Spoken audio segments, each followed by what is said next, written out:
Mayor James Butt's lies about being a hypocrite. This video follows up on the subjects of two other YouTube videos entitled James Butts Misleads the Public About His Voter Registration and James Butts Accuses the City Clerk of Elections Fraud. I heard people saying they don't like the way the election came out. If you watch those other two videos, you will see that James Butts was a complete hypocrite. He attacked others on the council for complaining about how Inglewood City Clerk handled their elections, even though when he was running for mayor, he had publicly accused the city clerk of lying, misrepresenting the facts, manipulating information, basically committing election fraud. But after his hypocrisy was pointed out publicly, he tried to talk his way out of it. You know, I want to talk about the trip to Washington, but, you know, I want to address something that Mr. Texera has harped on twice. You know, the evidence that I was a hypocrite. I'm going to tell you something. 3 years ago, I ran for mayor in the general election, and I came in second to Danny Tabor. And I filed my residency change with the clerk's office on time and paid my money. I ran, and I think 4.5 months later, I was informed that a complaint had been lodged and that it was discovered that my application had been date stamped, and they had to go by the date that it was entered into the system, which was 1 day late. That's not true. It was more than 1 day late. In fact, this report by the city clerk's office makes it very clear that Butts was 4 days late. Butts had to be registered to vote in Inglewood at least 30 days before filing his papers to run for mayor. But as this report states right here, he was 26 days before filing, which means he was 4 days late. This is a letter to the city clerk from the county registrar's office. Butts filed his nomination papers with the city clerk on March 10, 2010. So because February only has 28 days, he had to be registered to vote in Inglewood by February 8th. But this document shows that the county registrar documented his change on February 12th, 4 days too late. And I thought that was odd. What's odd is a full-grown man who wants to be a mayor, who doesn't file the papers he needs to file to be mayor in an organized fashion, weeks ahead of time, not with a handwritten note in the last few days or late for a deadline. And of course, I went to see the clerk, and she explained there was a discrepancy that they thought that when they verified, they looked at my application from when I lived in Los Angeles, and I thought that was odd too, and I wondered why it took so long to come to light. James Butts knows there was nothing odd about anything. He had gotten away with filing his registration late for months, and then a few of the candidates running against him, including the city treasurer, Wanda Brown, got wind of what had happened and asked the city clerk to find out what was going on. I'd like to just point out, why I provided that letter, to the city clerk. And during the election, Mr. Butts did affirm at least 2 candidate forms that he was in fact, a lawful candidate and had met all of the lawful requirements, as well as the residency, as well as registration requirement. And I basically took him at his word and assumed that that was in fact true. But basically, after the election, rumors began to emerge regarding Mr. Butts' registration. So basically what I did, and some of the other candidates did the same thing, we went down to the LA County Recorder's office and obtained an abstract of his registration. And that registration affirmed that he did not, in fact, register until February the 12th, which made him roughly about 4 days late. Once you subtract 12 from 28, it leaves 26. He turned in his documents, I believe, on the 10th. That gives him 26 days. 26 from 30 makes him about 4 days short.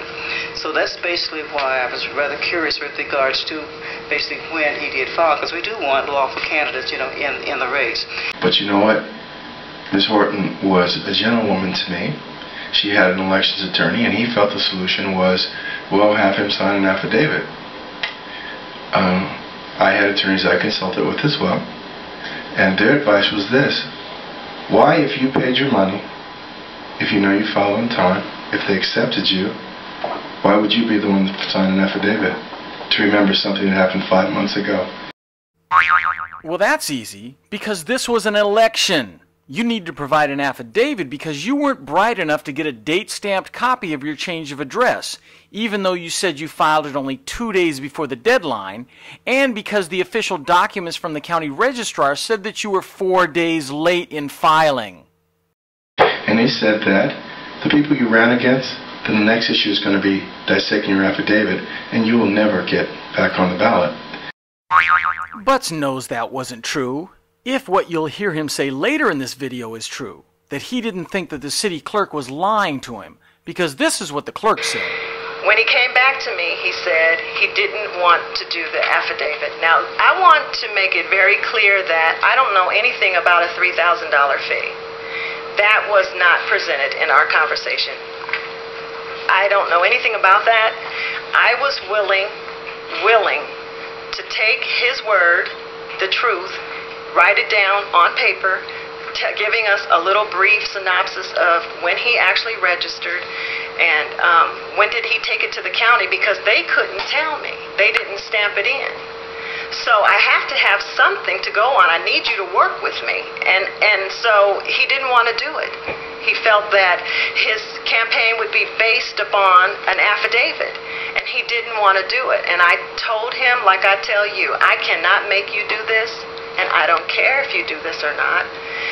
I'm willing to accept this. I would have accepted that document and moved this election right on. But if you don't meet me halfway, I can't help you. I can't help you. He said your other option is to sue. That doesn't seem like much of an option. You are pretty much guaranteed to lose a lawsuit when you personally date the change of address on a Saturday when the registrar isn't even open, and when the registrar takes that document and makes an official ruling that your address was actually changed on February 12th. And he said, do you want to sue, have the election go on, and spend your money on suing, or do you want to run for mayor? And that was sound advice. And one of the things I said to Miss Horton was, when she asked me again about the affidavit, I said my attorney feels no good can come with this. Well, this sounds like something that's good. I'm willing to accept this. I would have accepted that document and moved this election right on. And I chose to speak my piece before the council. I came before the council. Nothing could be more important than kicking someone who is going to be in a runoff for an election than letting them speak. I was held to 3 minutes. That could not be farther from the truth. Next is James Butts, followed by Richard Cavalier, and then Gil Matthews. Mr. Mayor Pro Tem, if I could make a slight request before I start. What is that? The first notice that I had of the city clerk's report was when it was released to the internet like everyone else.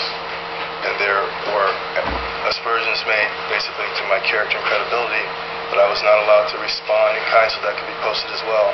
So I would like to ask your indulgence for an extra minute so that I can respond in full and give my information. Give him 4 minutes as the chair. So after talking for about 30 seconds, asking for an extra minute, James Butts is given an extra minute, for a total of 4 minutes. But that isn't enough for him. When Ralph Franklin tells him to stop, he gets mad and asks for another minute, then another 30 seconds. Thank you very much. As a note, thank you very much. If I could have one more minute. I gave you the 1 minute. I gave you the 1 minute. I'm sorry. No, they did not. They rewound it again. Okay. All right. Thank you. You're about to disenfranchise 2,400 people. Thank you very much. Give me 30 seconds. Thank you very much. Thank you. Next, I will see you in a minute. But then he still doesn't leave. No, because then we're starting having the other people doing the same thing.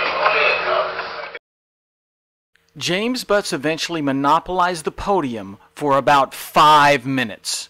I was held to 3 minutes. This is why so many people are so disappointed and so angry with Mayor James Butts. He lies at the drop of a hat and figures no one will ever call him on it. I said, Yvonne, I don't know what I said, but I was letting her know that I didn't mean to disparage her. One problem with that. If Butts didn't mean to disparage the clerk, why did he write a speech, practice a speech, and then read a speech in public where he repeatedly implied or outright accused the city clerk of lying, manipulating the facts, and basically committing election fraud? I also consulted an attorney who stated the preparation of an affidavit cost me $3,000 and advised against submitting my information to an investigation where the facts were obviously being manipulated. Thank you very much. I was upset. But I will tell you this, when the council voted and some of the people that ran against me voted to not allow me to continue, what did I do? Did I sue anybody? No. I went back out and I campaigned. So, yes, I did have an issue. Yes, he did, and yes, he does have a lot of issues. One being that he's a hypocrite. So I'm not a hypocrite. Absolutely nothing but said that night contradicted the fact that he was a hypocrite. He admitted that he was very upset, and the video evidence proves that he repeatedly accused the city clerk of what amounted to election fraud after she submitted a report saying that he was not eligible to run for mayor. But even then, he fervently criticized others for doing the exact same thing, but not as publicly. I heard people saying they don't like the way the election came out. You see, it can't be the clerk's okay when you win, and then when you're losing badly, then now you're on there huffing and puffing and intimidating people and making allegations. It would cost me $3,000 and advised against submitting my information to an investigation where the facts were obviously being manipulated. Thank you very much. As a note, Thank you very much. if I could have I gave you the 1 minute. James Butts, hypocrite.